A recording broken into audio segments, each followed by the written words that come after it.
Games at Your Table. I'm Jonathan Albin, and this is Game Master Soapbox. Tonight, we're going to go down a tangential path. We're going to be not following our normal course of activities, but we are going to be talking about the essence of identity in role-play games.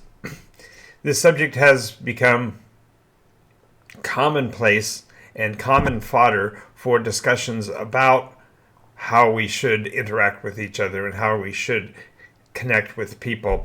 And role-playing is really no different. And I think perhaps this subject will bring some perspective to the topic. I am, of course, Jonathan Albin and have been a game master for 50 years.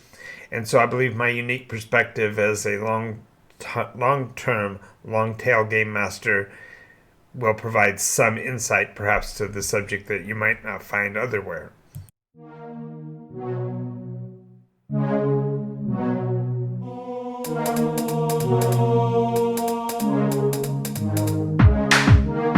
Absorbing damage is the name of the game. From the claws of monsters or the heat from a ball of flame. Our strength in numbers is a roll of the dice. So, you're in a room, completely dark. There is no way to tell how large the space is because you're not getting any visual input whatsoever. There isn't even the echo of breath of sound in the room. What is it you're going to do? This, of course, is a traditional example of role play in action, that the game master provides a narrative description, although that was very short and inadequate in all ways, so I immediately will caveat the crap out of myself. But the idea is that we have in role playing a unique opportunity that we really don't find anywhere else in the world in terms of self-expression like role playing. You as a player are wholly the source of any information about yourself to others. And it is kind of ironic that the reason role-playing games have gotten such bad reps over the years has to do, ironically, as I said, with just the idea that this is the one place where we have the ability to express ourselves like nowhere else. We can revise for the entertainment of others and for the entertainment of ourselves exactly who we are, what we look like, how we are perceived.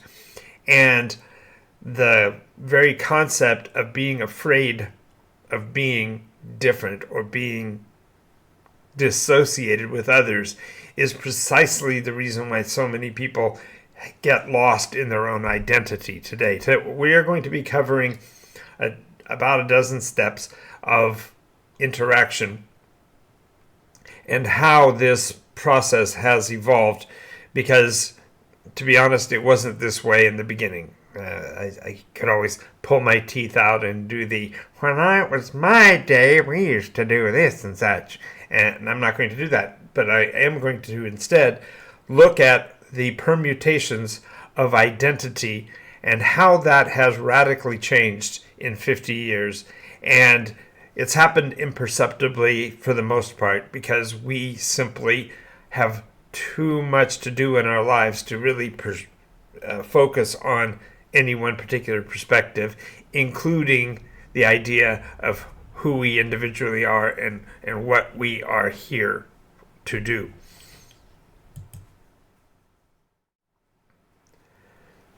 So, the very first thing we have to talk about is the roots of awareness. And I am not a child psychologist. I don't even play one on a video screen anywhere. But when we are interacting, when we are engaging with each other in role play, we have to have at least some consciousness and awareness of whom we are. This root of awareness that's required right from the beginning, your very first character sheet, is a physical representation in number form generally, of the person you're going to be taking the role of.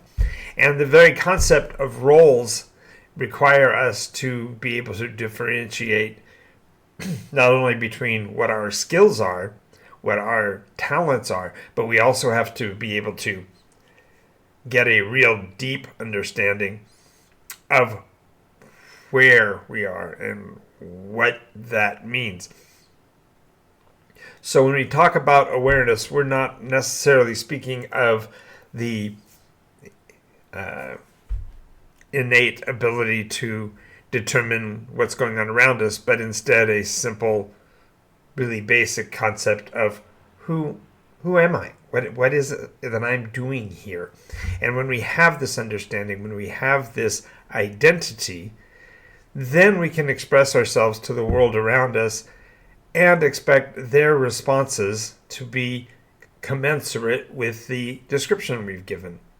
The more strongly we state our position, the more in depth our conviction, we tend to expect the response from that to be in line with the description, the physical presence that we are presenting. I'm fumbling over my words tonight, but the idea is that we have to be able to be us. And this really does lead us to discuss early on, when you're 11, 12, 13, you certainly have a concept or an identity or a sense of self, a sense of who you are. But role-playing opens up in your mind the possibility of being someone other than who you are.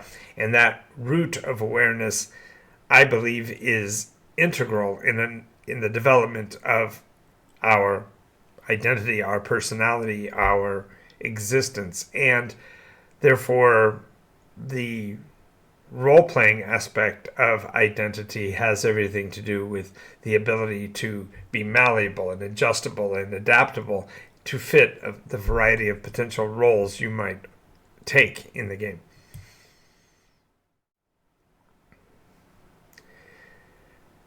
Now, the concept of identity is only problematic in that it's not just self-described. We can, you can't tell from this dimensions of the image that you see of me, but I'm a bit round in the middle and a little doughy, not the established image of what a man should be. And so the idea of who we are is tied to others' observations. If someone looks at me and makes an observation, that it becomes a piece of, if not, and obviously isn't completely, but it is a piece of the person that I am. How I react to their the definitions of who I am can alter and change, of course. But this is why, when it comes to role-playing games, many of them are very associated with the visual environment. In other words, there are tons of RPGs that utilize miniatures and scale models, that is, of the characters that you are portraying. And this idea of identity derives not only from your narrative description of what you are, who you are, but also of the observation that others have about your interaction.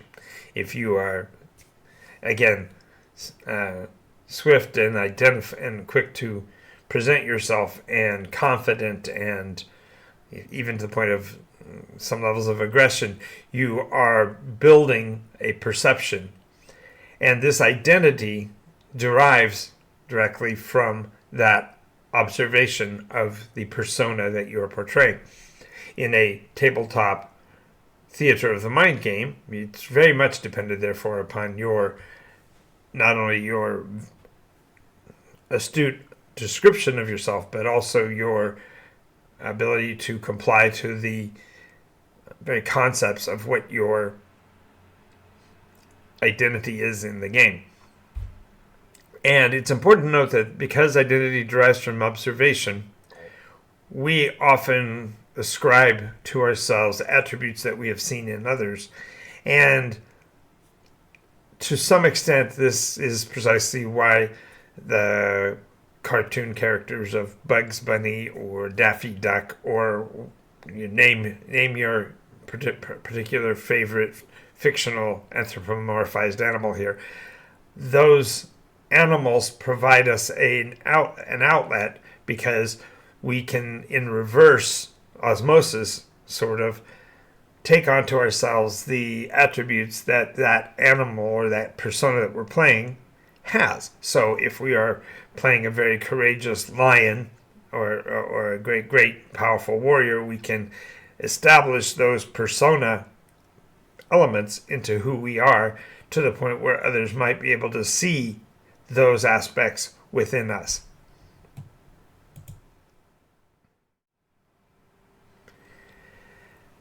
Now I've gone and got all dramatic and gone into a lot of deeper things, but the very nature of role-playing games has not always had positive lighting. There were, of course, the issues of the satanic panic in the 1980s and disfavor with the elements of role-play that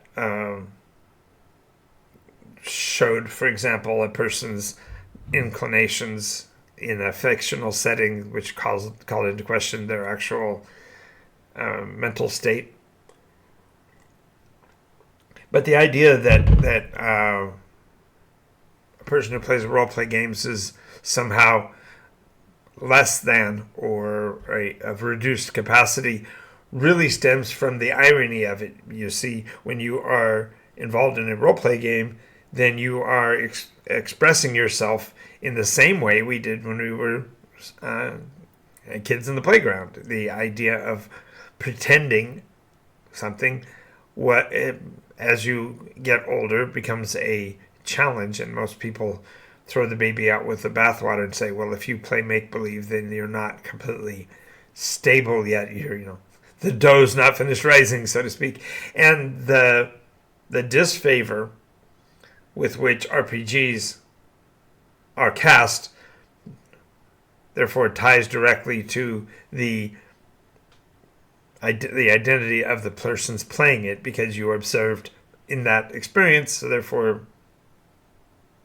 So it's ironic that many of the classic movie tropes, of which we're all familiar, whether it be E.T. the Extraterrestrial or Marvel, the idea of playing a character in a story becomes itself isolating and separating, keeping us from the overall observation of others. It happens usually in somebody's back basement or back room. Generally, there's not a lot of other activity going on. It tends to be relatively quiet, with rises and falls based on excitement, and therefore it's an unknown. And that very nature itself is almost like a backdrop against which the players' heights and descents of attitude or experience are encased, because they're not allowed to express beyond that framework. But within the game, now you've got the opposite situation. You have all eyes on each player throughout the entirety of the game session.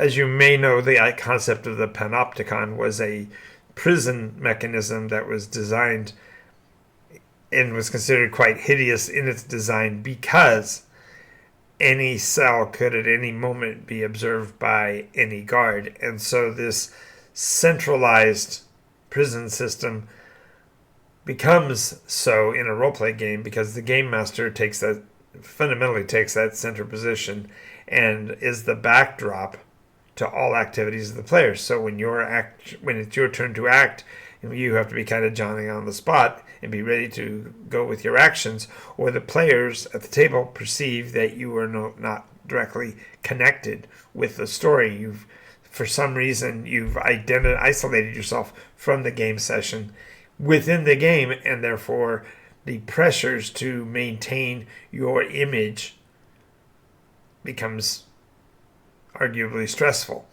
But this idea that this play mechanism fundamentally is a panopticon, the irony is that the reality of it is reversed of what you would think. That is to say, the game master as the I might be exhibiting some hubris when I say that the game master is the center of action, but generally the story itself is, and the game master as the guide to that story is looked to for his inputs.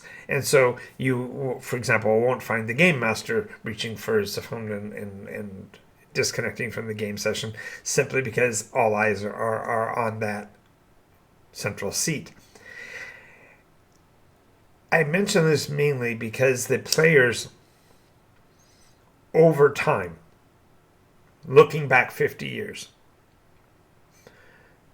have themselves disconnected from the game because they have time to do other things. The concepts of the instant message and checking out videos is all become so short in duration that a player could feasibly watch 2 or 3 videos before it's his turn again in a game, and therefore he isn't as engaged perhaps as he was before. The irony of this situation, though, is that the players are still demanding that their identity be understood, even if they are no longer expressing it themselves. But again, the irony is that this panopticon, this pressure center that is the role-playing game itself, has become fundamentally a refuge because the world hasn't interacted with the individual the way they might perceive. And there's so much involved in this. I could go on for hours and hours talking about how the role-play game session becomes a refuge. It's an isolated, non-temporal period of existence wherein the players get to exert a different identity than themselves, or perhaps their own adjusted perception of themselves, and therefore fill that facsimile of the need of identity. And I don't believe there's any evidence to support the theory, but it's possible to think of the character identity as being, at least in part, a piece of why players get so lost in their own personal identity in today's world.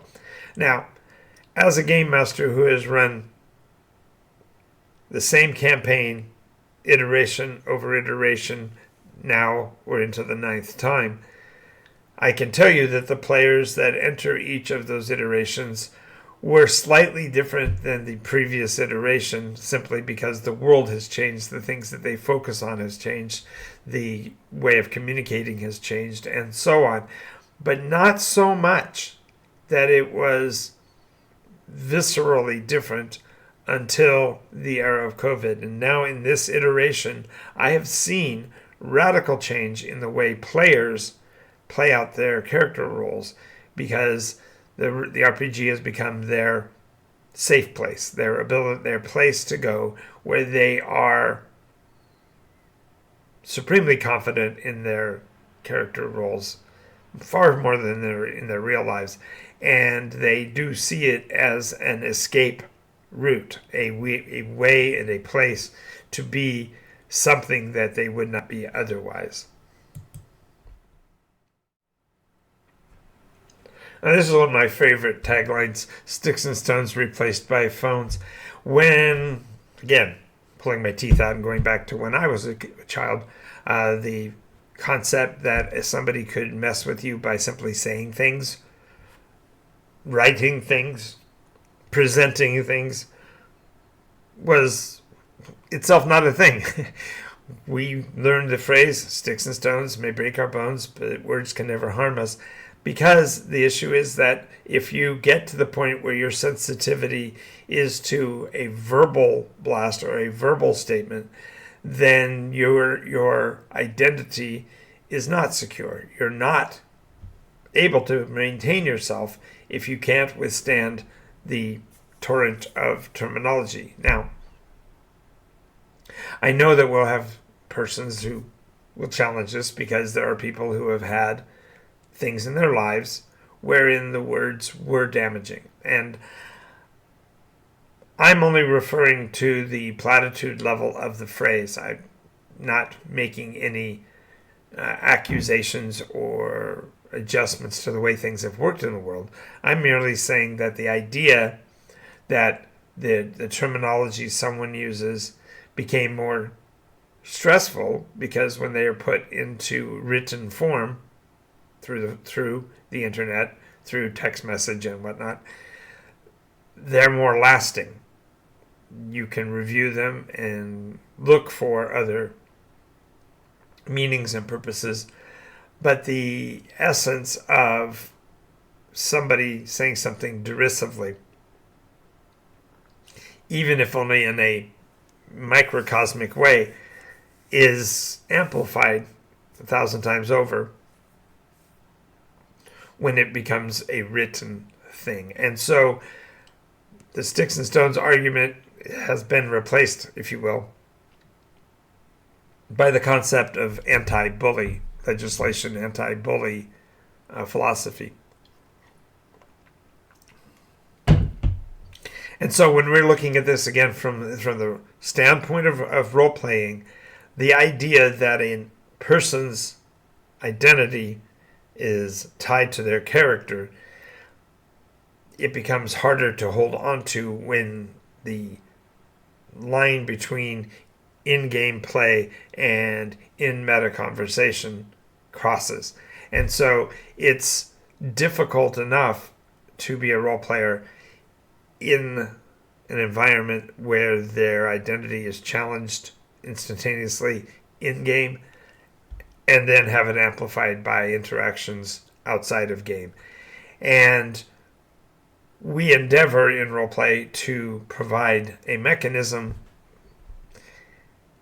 in itself wherein the players can change the world in a large scale, and therefore the identity becomes more powerful than it would be in the, quote, real world.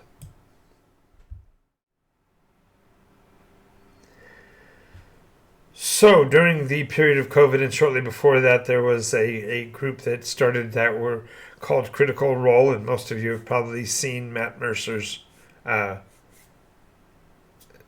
format. But the rise of the Critical Role did two things, I feel, to the role-playing environment while providing a resource to that very group. In the first case, Critical Role was a icon. It was something that hadn't been seen before. The idea of role-playing done in such a fashion that everyone is aware that they are playing a role. Man, I'm having trouble with issues today. The very concept of role play was elevated because the players were self-aware. They presented themselves as such, and so they crossed the line often between the character perception and the player perception, and both of those and the viewer perception. And this change-up created a much more dynamic role-play environment for viewers to watch because the players were already fundamentally pre-scripting the things that happened in the scenes, even though they were being played out as arbitrary and random and building off of the very effectiveness of role-play in a visual way. As this was being done by adults, it tended to play well into the younger audiences because it gave them somewhat of a mentor to observe and try to be like, to aspire to. And at the same time, they created a unrealistic expectation that new players might perceive because of the way the game was represented in the show. And this happened right at the point when the issues of the pandemic caused us all to basically retreat to our safe places, and if we had contact, we did so through video screens, and therefore we all of a sudden were immersed within the very world of Critical Role, and assumed that every game experience we would have that high level of output. Now, as my grandfather would say, these are why we can't have nice things. You see, when you set expectations with a high bar, and you yourself are producing at sub-bar levels, then the differentiation between the two is not perceived as something that you can aspire to, but that somehow the system is rigged against us or contrived against us. And role-playing has been castigated and downplayed throughout the entirety of the 50 years, more often than not because it is an isolating behavior, more often than not because it utilizes a vocabulary that is not in common with the average person, and because it is built on a fiction, and because we have been trained, programmed, projected to not stay in the world of the imagination.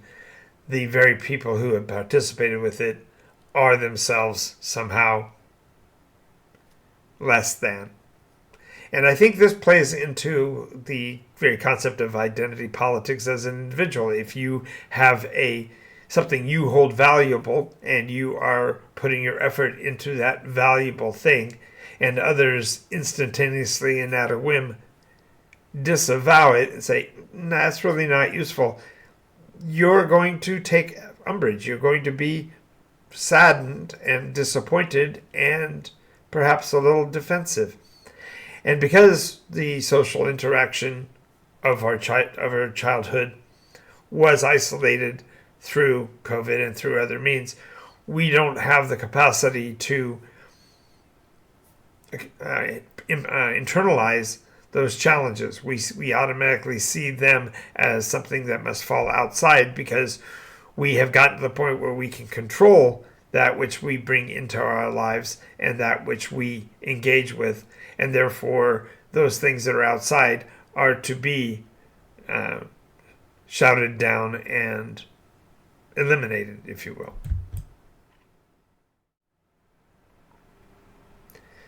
As my old mentor used to say, words mean things, though. And the word I is a word.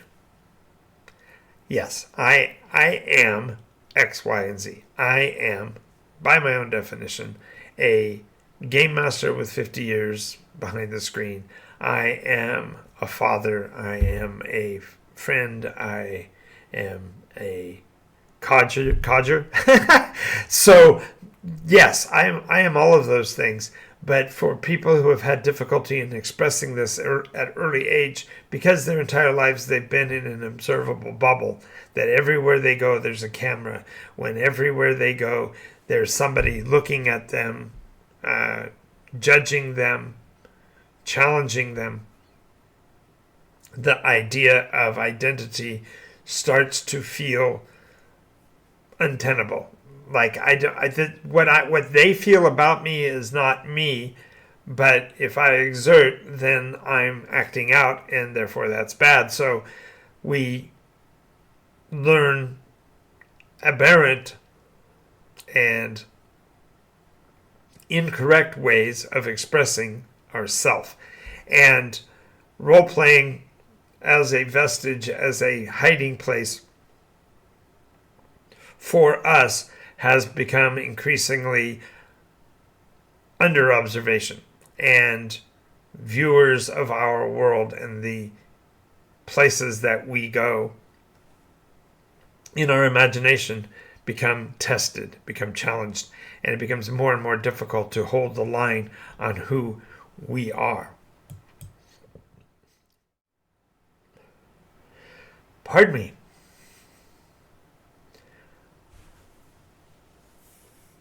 At the core, exerting identity is child's play. Kids do it. They've always done it. Yes. 1 second, a child would be... Well, I'll give you a story. When my daughter was small, like 3, less than 4 years old, she was at her grandparents' house, and the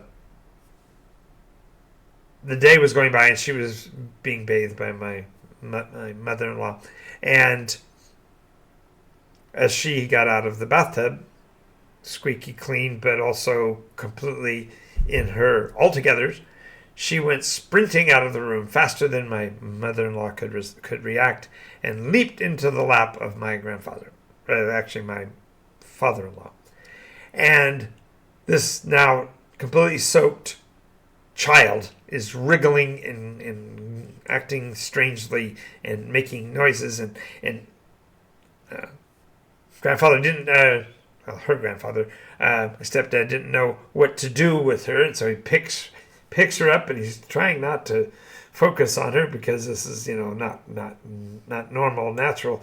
And so she goes, "Put me down. I'm a puppy, and puppies don't wear any clothes."